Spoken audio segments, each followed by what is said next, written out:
내년 주식시장 판도를 바꿀 이 배당소득 분리과세는 종합소득에서 배당소득을 따로 빼겠다는 겁니다.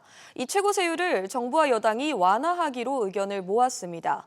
최근 코스피가 4천선 밑으로 떨어지는 등 상승세가 다소 흔들리자 투자 심리를 개선하기 위한 조치로 풀이됩니다. 신다미 기자. 네, 신다입니다. 네, 현재 정부안은 35%인데 세율을 얼마나 내리기로 한 건가요? 네, 아직 구체적인 수치는 내놓지 않았지만 내부적으로는 최고 세율을 25%로 완화하기로 한 것으로 전해졌습니다. 지난 7월 정부는 최고 35% 세율을 적용하는 세제 개편안을 내놓았는데요. 더불어민주당과 정부, 대통령실은 어제 고위 당정협의회를 열고 이보다 완화하는 방안에 의견을 모은 겁니다. 박수현 대통령실 수석대변인은 회의 후 최근 주택시장 불안이 심화되는 가운데 시중 유동성을 부동산이 아닌 기업의 생산적 부문으로 유도해야 한다는 데 인식을 같이 했다며 구체적인 세율은 정기국회 논의에서 확정할 것이라고 밝혔습니다. 네, 최고 세율을 낮추면 주식 부자들만 혜택을 받는 이른바 부자 감세라는 비판이 나오는데도 이런 최고 세율 인하의 뜻이 모은 배경이 뭔가요? 네, 기업들이 배당을 늘리도록 유도하기 위해선 최고 세율을 낮추는 등 세제 혜택이 필요하다는 데 힘이 실린 건데요. 양도세 최고 세율이 25%인 상황에서 이보다 배당세율이 높으면 대주주 입장에선 여전히 배당할 이유가 없다는 지적 때문입니다. 최근 AI 거품론과 코스피 과열론으로 증시가 가파른 등락을 거듭하는 가운데 이번 배당소득 분리과세 완화로 인한 세제 혜택을 노리는 투자자금이 고배당 기업으로 몰릴 것이라는 관측도 나오는데요. 대표적인 고배당주로 꼽히는 은행과 증권, 보험 등 금융주와 고배당 ETF는 상승세를 보이고 있습니다. SBS 비즈 신다입니다. 상속세 공제 한도를 최대 18억 원까지 높이는 방안이 이번 주 국회에서 본격 논의됩니다. 서울 아파트 한 채를 물려주면 상속세를 내지 않는 구조가 현실화될 가능성이 커지고 있습니다. 취재기자 연결합니다. 우영준 기자. 네, 우영준입니다. 네, 올해 정부 세제 개편안에는 이런 상속세 개편 관련 내용은 담기지 않았는데 논의의 속도가 붙고 있는 배경이 뭔가요? 네, 상속세 개정은 이재명 대통령의 대선 공약입니다. 이 대통령이 지난 9월 11일 취임 100일 기자회견에서 상속세 공제 한도 상향 필요성을 언급한 데 이어 여당에서도 최근 잇따라 상속 증여세법안을 발의하면서 개편 논의가 이뤄지고 있기 때문입니다. 현행 상속세 공제 제도는 1997년 개정 이후 29년째 유지되고 있습니다. 기준은 일가 공제 5억 원, 배우자 공제 최소 5억 원으로 10억 원까지는 상속세를 물지 않고 있습니다.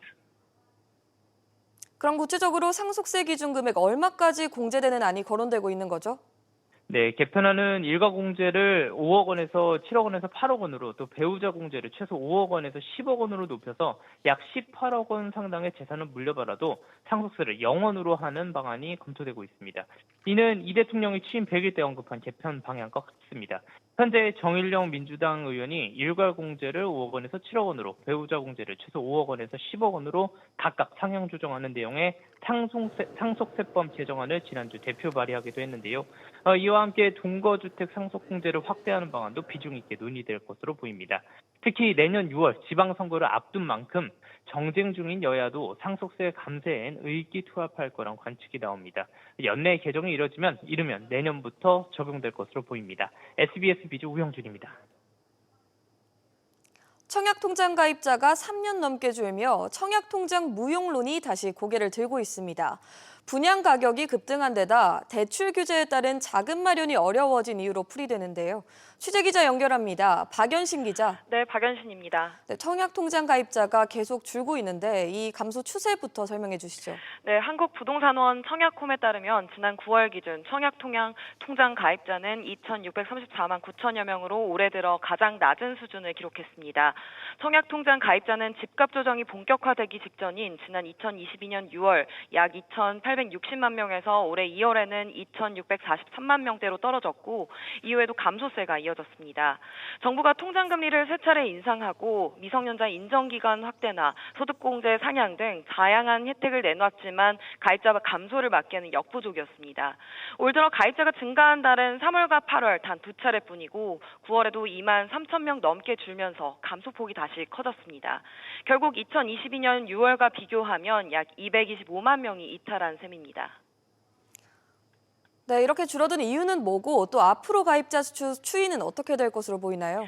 네, 당분간 청약 가입자 감소 추세는 지속될 것으로 보이는데요. 정부의 대출 규제에 따라 청약 대출 진입 문턱이 높아져 앞으로 청약 통장 가입자 감소 추세는 계속될 것이라는 겁니다. 수도권 내 주담대 한도가 줄고 규제 지역에서는 무주택 당첨자 기준으로 주택 담보 인정 비율 LTV가 40%로 대폭 낮아진 겁니다. 결국 현금 부자만 접근할 수 있는 구조가 돼버린 겁니다. 또 분양 가격이 급등한 데 따라 청약 가입자 수가 줄어든 것으로 보입니다. 부동산 R114에 따르면 올해 9월 전국 민간 아파트 평균 평당 분양가는 2,118만 원으로 지난 4년 전보다 62% 상승했는데요. 원자재 값과 인건비 상승이 복합적으로 작용하며 청약으로 내 집 마련을 하려는 실수요자 입장에서 부담이 대폭 커진 셈입니다. SBS 비즈 박연신입니다. 10.15 부동산 대책에 대한 논란이 계속되고 있습니다. 김윤덕 국토교통부 장관이 경찰에 고발된 데 이어 야당은 정책 수정이 없다면 행정소송과 헌법소원 등의 추가적인 법적 대응도 검토하겠다고 밝혔습니다. 윤지혜 기자. 네, 윤지혜입니다. 네, 김 장관이 경찰 고발을 당했다고요? 네, 국민의힘 소속 이종배 서울시 의원은 어제 고의 누락 여부를 수사해달라며 허위 공문서 작성과 직권남용 등의 혐의로 김 장관을 서울경찰청에 고발했습니다. 김 장관이 10.15 부동산 대책을 발표하면서 서울 전역을 규제 지역으로 묶는 과정에서 9월 주택가격 통계를 의도적으로 배제했다는 의혹입니다. 논란의 핵심은 직전 3개월 통계 해석입니다. 주택법 시행령은 조정 대상 지역을 지정할 때 직전 3개월 주택가격 상승률이 소비자 물가 상승률의 1.3배를 초과할 경우 할 수 있도록 규정하고 있습니다. 정치권은 10월 대책이라면 7월에서 9월 통계를 적용해야 한다고 주장하는 반면 국토교통부는 주거정책심의위원회가 열린 10월 13에서 14일 당시 공식으로 공표된 최신 통계는 8월 수치뿐이었다고 맞서고 있습니다. 네, 그럼 야당 주장대로 6월에서 8월 통계가 아닌 7월에서 9월 통계를 적용했다면 서울 일부 지역은 규제 지역 지정 요건을 충족하지 못하는 셈이네요. 네, 그렇습니다. 소비자 물가는 8월에 떨어졌다가 9월에 급격하게 상승하는 흐름을 보였습니다. 만약 정부가 7월에서 9월 통계를 사용했다면 분모인 물가 상승률이 크게 높아지면서 규제 지정의 문턱 자체가 대폭 상향됩니다. 야당은 이 경우 서울 중랑 강북 도봉, 은평 금천구와 경기 의왕, 수원 장안, 수원 팔달 등이 이러한 요건을 충족하지 못한다고 주장했습니다. 천하람 개혁신당 원내대표는 만약 정책 수정을 하지 않는다면 이번 달 안에 10.15 대책의 취소를 구하는 행정소송을 제기할 것이라고 밝혔습니다. 이 밖에도 국민의힘 부동산 투기를 중심으로 대책이 담긴 고강도 대출 규제가 국민의 재산권 등을 침해한다는 내용의 위헌 확인 헌법소원을 준비하고 있습니다. SBS 비즈 윤지혜입니다. 최근 은행권의 신용대출 잔액이 빠르게 불어나고 있습니다. 주담대 문턱이 높아진 상황에서 정부가 부추긴 김에 이른바 빚을 내 주식에 투자하는 수요가 급증했기 때문이라는 분석이 나옵니다. 자세한 내용 취재기자 연결해 알아보겠습니다. 류선우 기자. 네, 류선우입니다. 네, 신용대출 얼마나 늘었나요? 네, 은행권에 따르면 5대 은행이 이달 들어 지난 6일까지 취급한 신용대출 잔액은 105조 8,700억 원대로 불어났습니다. 이는 전달 말보다 약 1조 1,000억 원 급증한 규모입니다. 정부의 이딴 대출 규제로 주택담보대출 문턱이 높아진 상황에서 증시가 활기를 띠자 주식 투자 자금이 늘어난 영향으로 풀이됩니다. 정부가 나서 B2를 부추긴 측면도 있는데요. 권대영 금융위원회 부위원장은 최근 라디오에서 B2 관련 질문에 그동안 너무 나쁘게만 봤는데 레버리지의 일종이라며 옹호하는 모습을 보여 논란이 일기도 했습니다. 네, 이런 가운데 금리 역전 현상도 나타나고 있다고요? 네, 그렇습니다. 원래 은행이 취급하는 상품 중 가장 안전한 상품이 주택을 담보로 하는 주담대입니다. 돈을 돌려받을 가능성이 가장 큰 만큼 금리도 낮은 게 일반적인데요. 정부 대출 규제로 은행들이 총량 관리에 나서면서 주담대 금리를 낮추지 못하자 신용 대출 금리가 더 낮거나 중소기업 대출 금리가 더 낮은 이른바 금리 역전 현상이 나타나고 있습니다. 지난달 기준 5대 은행의 주담대 금리 평균은 4%대를 기록했는데요. 국민과 농협의 경우 신용대출 금리가 주담대 금리를 밑돌았습니다. 중소기업 대출 금리도 지난 3분기 평균 3.9%로 주담대 금리를 하회했습니다. SBS 비즈 류선우입니다. 6년 전 LG전자의 의류 건조기 과장 광고 사태 기억하시는 분들 있을 텐데요. 넉 달 전 대법원이 회사가 소비자에게 1인당 20만 원씩의 위자료를 줘야 한다는 원심을 확정한 것으로 뒤늦게 확인됐습니다. 취재기자 연결합니다. 안지혜 기자. 네, 안지혜입니다. 네, 손해배상 소송 시작 5년 만에 드디어 최종 결론이 난 거군요. 그렇습니다. 대법원은 지난 7월 중순 LG전자가 제기한 상고를 신의불속행 기각으로 결정하면서 2심 판결을 확정했습니다. 앞서 서울고등법원은 지난 2월 소비자 319명이 LG전자를 상대로 낸 손배소송에서 직접 구매 사실이 확인된 221명에게 정신적 손해에 따른 위자료를 주라면서 원고 일부 승소로 판결했습니다. 위자료 액수는 1심과 같은 1인당 20만 원입니다. 2심 판결 이후 LG전자는 일부 법리 해석의 대법원 판단을 다시 받아보겠다라면서 상소를 했는데요. 대법원이 원심 판결을 확정하면서 1심과 2심에 이어 최종심까지 모두 소비자 일부 승소로 판결이 끝났습니다. 광고는 소비자가 제품을 살 때 가장 큰 영향을 미치는 부분 중 하나인데 당시 뭐가 문제된 겁니까? 네, 지난 2016년 LG전자는 콘덴서, 그러니까 응축기 자동 세척 시스템을 적용한 의류 건조기를 출시하면서 청소할 필요가 없는 콘덴서 자동 세척 시스템, 알아서 완벽 관리 등과 같은 성능을 앞세워서 제품을 광고했습니다. 하지만 제품을 구매한 고객의 일부가 광고와는 달리 콘덴서 자동 세척 기능이 일정 조건에서만 작동했다면서 재산상 손해와 위자료를 청구하면서 소송이 시작됐는데요. 재판부는 일정 조건이 충족된 경우에만 자동 세척이 되는 만큼 기만적인 광고에 해당한다라고 판결했습니다. 다만 소비자들이 주장한 재산상 손해는 인정하지 않았습니다. 당시 이 의류 건조기 사태는 한국소비자원의 시정 광고와 LG전자의 전량 리콜, 또 소비자 집단 분쟁 조정까지 이어지면서 파장이 컸었는데 결국 회사 측의 무리한 광고였다는 결론으로 일단락됐습니다. SBS 비즈 안지혜입니다. KT가 지난 5일부터 전 고객을 대상으로 유심 무상 교체를 진행 중이죠. 현재 유심을 바꿀 수 있는 지역은 서울 8개 구와 경기 9개 구, 그리고 인천 전 지역인데요. 그런데 인천국제공항은 인천이지만 유심을 교체할 수 없는 사각지대인 것으로 확인됐습니다. 취재기자 연결해 알아보겠습니다. 김한나 기자. 네, 김한나입니다. 네, 그럼 급하게 출국해야 하는 사람들은 유심을 어디서 바꿔야 하는 겁니까? 네, 인천 중구에 위치한 인천국제공항의 경우 1터미널과 2터미널 모두 유심을 무료로 교체할 수 있는 곳이 없는데요. 인천국제공항에서 가까운 지점을 살펴보면 운서역 근처 KT플라자 영종점 또는 한들정보통신 영종점이 있습니다. 유심을 택배로 보내주는 서비스도 내일부터 시행되면서 당장 출국해야 하는 고객들은 불편한 동선으로 유심을 교체받아야 하는 겁니다.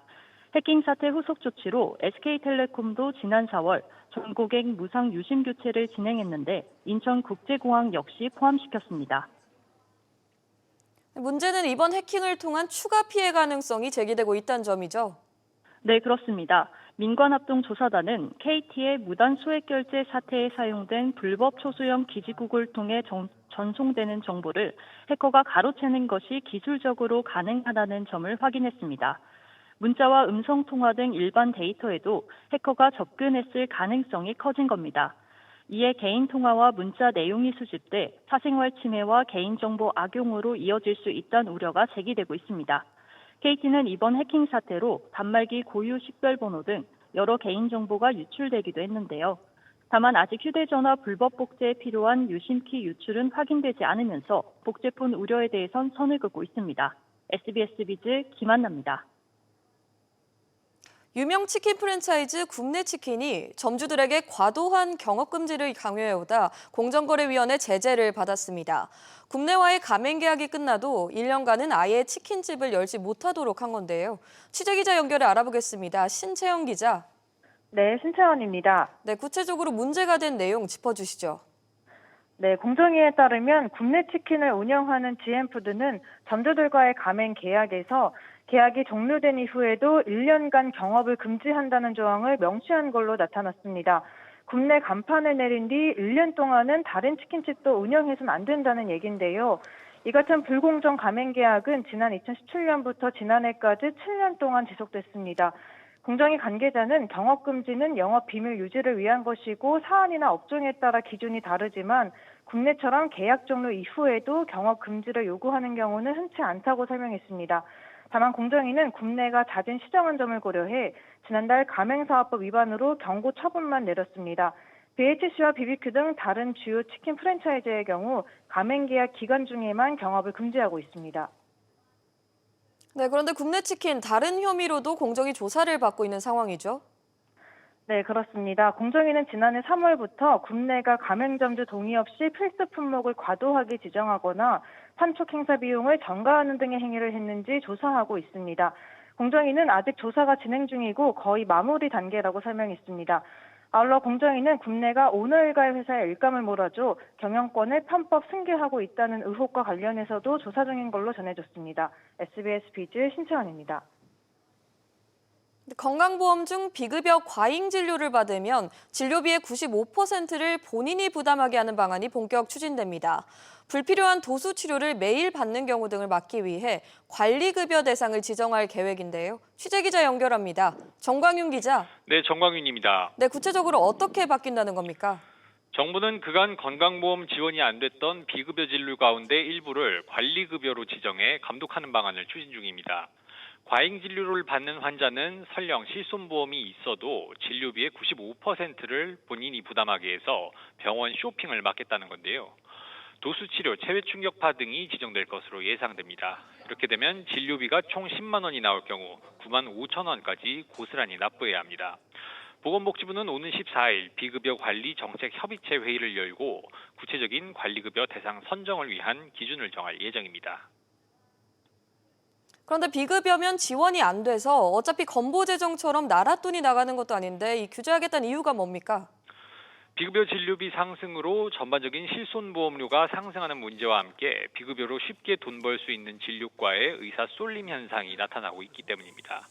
반대로 필수 진료과는 의사가 부족한 현상이 심화되고 있는데요. 생명이 오가는 수술을 하거나 어린이 임산부를 진찰해 줄 수 있는 의사들이 줄고 있습니다. 다만 이를 두고 대한의사협회 등 의료계는 비급여 시장 자율성을 훼손하며 실손보험사 이익만 대변하는 정책이라며 반발하고 있습니다. SBS 비즈 정광윤입니다. 서울시내버스 노사가 6달 넘게 임금교섭에서 평행선을 달리자 버스노조가 12일 파업을 예고한 바 있죠. 당장 이번 주 목요일이 대학 수학능력시험 당일이라 교통 대란까지 우려됐는데 다행히 노조에서 일단 철회하기로 하면서 한숨 돌리게 됐습니다. 김동필 기자. 네, 김동필입니다. 버스노조 파업 철회로 일단 대란은 피할 수 있게 됐네요. 네, 버스노조는 12일 파업을 일단 철회하고 수능 당일인 13일부터 추가 교섭을 진행하기로 했습니다. 서울시내버스노조는 공동성명을 통해 교섭하는 날인 13일까지는 쟁의 행위를 하지 않기로 합의했다고 밝혔습니다. 노사는 시민의 교통불편을 최소화하고 상호 신뢰와 성실한 교섭을 통해 현안을 원만히 해결하기 위함이라고 설명했습니다. 노조의 수능 전날 전면 파업 압박을 통해 결국 사측과의 공동성명을 이끌어낸 것으로 전해집니다. 이에 따라 양측은 노조 주장에 대해 심도 있는 교섭을 하기로 하면서 합의에 빨리 이를 수 있도록 최선을 다하기로 했습니다. 네, 아무래도 수능일을 의식한 같은데 13일 이후 파업 가능성 여전하다고 보죠. 네, 그렇습니다. 추가 교섭에 실패하게 되면 예고했던 전면 파업 등에 돌입할 수 있게 됩니다.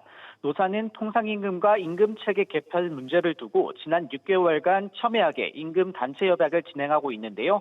쟁점은 상여금의 통상임금 해당 여부로 알려져 있습니다. 지난 2015년 동아운수 버스 노동자들이 상여금을 통상임금에 산입시켜달라면서 사측에 제기한 소송과 관련해 지난달 상여금이 통상임금에 해당한다는 2심 재판부의 판결이 나오면서 노조 주장에 힘이 실린 상태입니다. 다만 노사 간 판결문을 둔 해석도 달리하면서 평행선은 여전합니다. SBS 비즈 김동필입니다. 미국 연방정부 셧다운이 40일째로 접어들었습니다. 경제에 미치는 파장도 계속해서 커지고 있는데요. 다행히 미 상원에서 타협 분위기가 급물살을 타고 있습니다. 김한진 기자. 네, 김한진입니다. 네, 우선 주말 사이 미국 경제 마이너스 성장 가능성이 제기됐네요. 네, 캐비넷 백악관 국가경제위원장의 경고인데요. 이대로 셧다운 상황이 추수감사절 등 연말 대형 소비 이벤트 시기까지 이어지면 미국 경제가 4분기에 역성장할 수 있다고 우려했습니다. 해실 위원장은 현지 시간 9일 CBS와의 인터뷰에서 골드만삭스가 이미 미국 국내 총생산 GDP 1.5% 감소를 추정하고 있다고 강조했습니다. 셧다운 충격은 이미 미국인들의 발목을 잡고 있는데요. 주말 사이 수천 편의 항공기 운항이 취소되거나 지연됐습니다. 결국 미 상원 협상만 바라볼 수밖에 없는데 언제쯤 접점을 찾을 수 있을까요? 다행히 셧다운 종료 가능성에 힘이 실리기 시작했습니다. 더힐과 악시오스 등 미국 언론은 공화당 소식통을 인용해 중도파로 분류되는 최대 10명의 민주당 상원 의원들이 공화당의 임시 예산안에 찬성표를 던질 걸로 예상된다고 보도했습니다. 핵심 쟁점이었던 건강보험 개혁법, 이른바 오바마 케어에 따른 공공의료보험료 보조금 연장 문제는 분리해서 처리하는 것으로 민주당이 한 발 물러선 것으로 전해집니다. 트럼프 대통령도 셧다운 종료에 가까워지고 있는 것 같다고 말을 했습니다. 존 튠 상원 공화당 원내대표가 임시 예산 시한을 기존 이달 21일에서 내년 1월 말로 늘리는 수정안을 마련한 것으로 예상되는 가운데 로이터는 민주당 의원들의 수정안 검토를 거쳐 이르면 현지 시간 9일 밤 임시 예산안에 대한 15번째 투표가 진행될 수 있다고 전했습니다. 통과에 필요한 민주당 의원 수는 8명인데요. 상원에서 가결되면 다시 하원 표결을 거쳐 트럼프 대통령의 서명만 남겨놓게 됩니다. SBS 비즈 김한진입니다. KB신한 하나우리 4대 금융지주가 올해 15조 원이 넘는 최대 이익을 거둔 기간 부실 대출도 급격하게 늘어났습니다. 3분기 말 기준 4대 금융지주의 석 달 미만 연체된 대출은 18조 3,490억 원으로 지난 2019년 1분기 이후 역대 최대 규모입니다.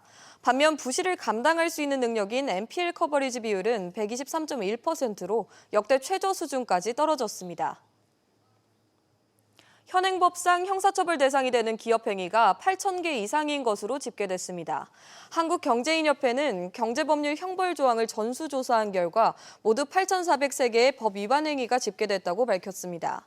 다만 한경협은 법 위반 정도에 비해 처벌이 과중한 사례도 발견됐다며 단순 행정의무 위반에 대해 금전 제재인 행정질서벌로 전환하는 등의 제도 개선이 필요하다고 강조했습니다. 스콧 베센트 미 재무장관은 내년까지 물가가 계속 하락할 것이라고 내다봤습니다. 베센트 장관은 ABC 뉴스 인터뷰에서 인플레이션 우려에 대해 우리는 매일 가격 안정에 전념하고 있다며 지금 올바른 경로에 있다고 강조했습니다. 트럼프 대통령의 관세 정책에 대해선 세입 구조가 국내 성장 기반으로 전환할 것이라며 관세 목적은 단순한 수입이 아니라 무역의 재균형이라고 말했습니다.